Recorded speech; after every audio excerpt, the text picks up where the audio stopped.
G'day legends, ATRON here, bringing you the 100% farm rate strategy on Lava 4. So just got the setups here nice and slow for you. We're going to go through them a lot through this, and we'll jump straight into it. So the first 4 runs, guys, I've got it slowed down at least on the first just initial destruction phase of what you see, and then there's about 8 runs in total as I explain everything and what I think is important. And they'll speed up as you go through. So the first one's the important ones to look at, and then there's just more runs in here to prove that it's farmable. I've got different groups within this video, a couple of different guys, mixing and matching players, as well as my main team, to basically say that it's transferable over different accounts. So, and the layout and the strategy that I use is a fairly easy to replicate and to pass on. So the way we did it, I know in my couple last videos I was explaining what I thought was going to work, and I did mention the split drop. I would recommend probably just ignoring that last video of the split drop. It was a kind of cool niche thing. I do not think it's going to be something that you want to follow. The accounts that I found needed to be maxed, like they needed to be beef as. So ignore that. Focus on the corner drop, in my opinion. And the big thing I wanted to say is that my runs have been proven to be so much more smooth with Ice Demon. At first I thought he was not going to be useful enough, but he's definitely proving useful. So it allows those splits when you go to the South Demon to not run off and kill you so much. I've a couple of videos, I think this one might show it. TT or Trixie Treat can solo the demon, no worries, because it won't hit her, it won't catch up to her after the slowdown. So strategy: protect your Ice Demon, protect your tree, and then if you've got enough TTs and GS, you should be fine. So this setup, if you replicate exactly this setup, my main group at the moment, we changed a couple of crests and whatnot, but my main group is following a pretty good average of about 36-37 seconds left. And my best run I've got didn't include 4 GSs from my memory, and it was 43 seconds left. So let's just go through, once we get to the start of this next run, I'll try and explain why I put the heroes in a certain position and what that actually does when they're splitting. Now, having the Ice Demon in there causes the demons to be less dangerous, but the split is still important. So what you're looking at is, let's go into, so we've got Duffman at the top here. Now you see GS and Gunslinger and Anubis, they were placed at the top. And that's because when they go into the center, we want them to essentially be the tanky, being Anubis, being able to tank that first couple of towers, and if he does wander into the middle, he's going to die 3 times, maybe twice, get revived by a tree, and then on the off occasion, he will actually pull that demon in the north a little bit towards him. He'll start attacking him, which means that he is the closest demon. So after that, all of the other heroes are going to be going north. So they're all going to run north. So, I mean, for example, if you didn't have an Ice Demon, I know another group I've got takes out their Ice Demon, and they're also 100% farm, but they're huge, they're beast. So just on the safe side, this is why I'm recommending Ice Demon over in position 2 over that Ghoulem and Trixie Treat. So as you can see here in this run, it was a perfect mechanical, what we call a north pull drop. So all the heroes went north because that Anubis ran into the middle a little bit and then started attacking that north demon, and then he became closer, so everyone ran to the top. Another noteworthy thing to mention, our Ice Demon and what we've found has worked for a better consistency has been skill level of 9 on that Ice Demon. I'm wanting to go more the merrier, so it's hard for me to test the lower amounts as I'm looking for key of consistency in my groups. So looking at the heroes, I only run with 3 Ghoulems. 2 of those Ghoulems I recommend having 5 Vite as a consistent basis. In this setup, P1 or in my main group I should say. It slightly changes throughout the groups I've been using, but in my main setup I'm using in P3 with me. In the corner I use Ghoulem as 5 Vite, Val is obviously 5 Vite, and so is Arctica is 5 Vite. My buddy Sham in position 1, he runs his Ghoul on 5 Vite as well. See now, you got a solo TT down the bottom, no issues with the slowdown of the demon. So, you know, that's split. Even if half the team goes down, that demon's not getting towards them. You know, nothing to really worry about. You might see some Medusa procs going in there, just a little bit of added petrify on those demons to reset their slow mechanism. It just helps a little bit. So this is my main group now. You got Sham.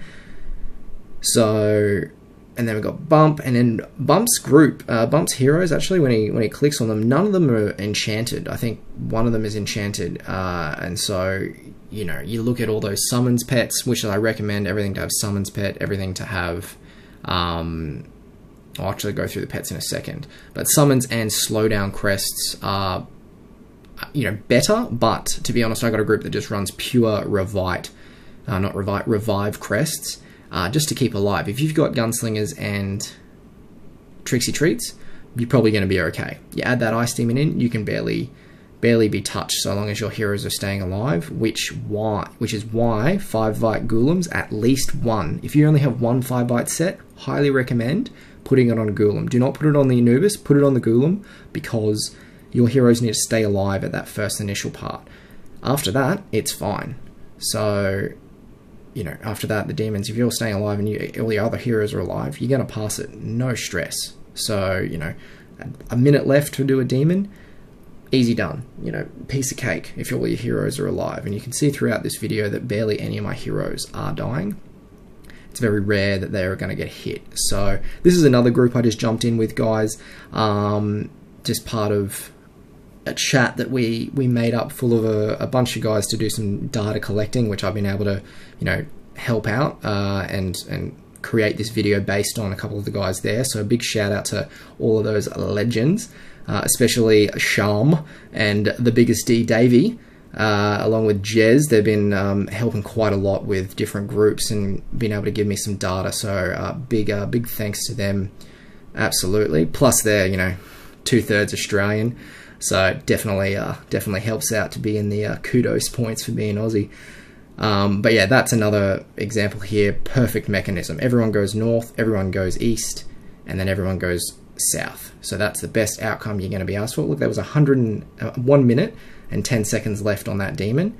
Like, that's huge. What is it? What are we at? Like 42 seconds. I think that was the best run out of everything there. 42 seconds. It was fantastic.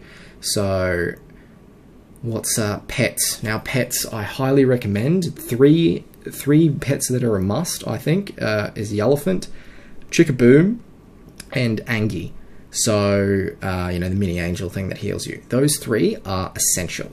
The next 2 after that, you know, is up in the air. So I've been changing and chopping. I've been putting Doom Balloon in there to get rid of the buildings a little bit quicker, but honestly, Phoenix is probably better. Some groups are having the idea that, you know, the owl silencing pet is good. It's like I've mixed and matched a lot of those pets. Those first 3, healing, Yellowfin, and Chickaboom for the DPS, are the most important pets. The rest of them, as you can see, you can scroll through, you can see what most people are running. You know, it's pretty easy to mix and match those last 2 with still some success if you have all of those other things in place. If you have at least a 1/5 Vite nub, so 1/5 Vite Ghoul is, you know, you need 1, I reckon, to make it consistent and that starting no issues. So if you list the main heroes that you're looking at, I run in my main group, I run 3 Ghoulems, I run 4 GSs, gunslingers. We also run 4 Trixie treats, so that is, you know, huge DPS. But I've also had I've had some success with other groups that only run 2 Anubises, and then another group that ran 1 Anubis, and they exchange Anubis for BT. So also Medusa in position 1 is fairly interchangeable with BT, offers a similar sort of DPS. So you know, that's pretty good to know and pretty good to adhere to. I'm spitting out a lot of information here, guys. So hopefully it is helping. I know you guys in iOS have recently just had this lava 4 drop, so it's taken a couple of weeks or a few sessions with a fair different range of power level people to be able to put this together. Now, and I'm not saying by any means that I'm a low account per se. Like, I've got enough 5 Vite sets to facilitate that ease of consistency within our group. So why did we slow it down here? I think we just did this run as a little bit. I've obviously forgot to speed this one up, so that's all right. But pretty much, I would call this 100% farmable. We've had another group who doesn't use ID and uses Ghoulem. They're on like 19 of 19 last check. So obviously this farm rate has come out in the last few days for us. We've been able to, or in this last week, we've been able to put together and facilitate a method and a layout of heroes. At least the layout. So when you look at the thumbnail of this video and you see how it's laid out, we've had a lot of success with using that exact layout, but interchanging heroes slightly, if the need causes for it, to be able to adapt to different people's heroes. Like, if you don't have a gunslinger, my best bet is to replace gunslinger with Medusa. That's what I recommend, because at the start she's going to multi-target. She's going to be able to help wipe that initial phase of heroes out. My next in line is probably BT and Heartbreaker for that same sort of level of DPS, depending on what summons pet and level of slowdown you have on each hero. So I know there is a group running out there with 2 GSs with fairly good consistency. It can definitely be done with 3. That's no worries. One of the best times I got was with my good buddy Knuckles, who I mentioned in my last, Knucklehead I should say, and he didn't even have Anubis or a gunslinger, and what he did is he subbed in Medusa for gunslinger and he subbed in BT for Anubis, and we got a finishing time of 43 seconds, which was massive. I think that was the best run I've done, is like our PB was 43 seconds. So we got Sham and Bumpco, me and Sphinx is my other main team. So going through, that's the main setup. So we've got the runs that keep coming, guys. I know this has gone on for a little bit, but it's, I really just wanted to explain the importance of different things. I forget. Oh, the other thing to mention, which I will put most of this in the description in a big detailed format, but if you have managed to listen through all of this, thanks. Heroes and artifacts. Everyone goes in Victor. Everyone goes in Vic's emblem. Everyone, don't care, in my opinion. And Ghoulem can go in I. So to have that initial, because he's tanky enough that it's not going to matter. That's the best success we've had, is everyone goes in Victor's emblem. You're going to have less issues. Definitely 100% less issues. So I think we're coming up to this last run pretty soon, guys. So we've covered pets, we've covered artifacts, we've covered crests. What my main group runs a mixture of slowdown or revive crests. So my, Sham in position 1, we'll go through position 1. His Ghoulem has a 5 Vite. My Ghoulem also has a 5 Vite and 3D. So they're spaced out a little bit. So if you can do that, so all heroes are sort of protected and covered.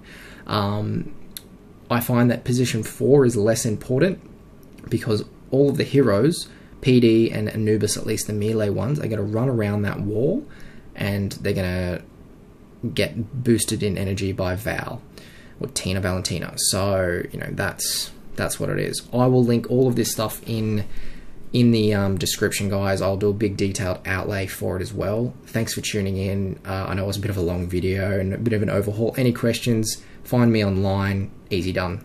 So happy days, guys, and as always, enjoy.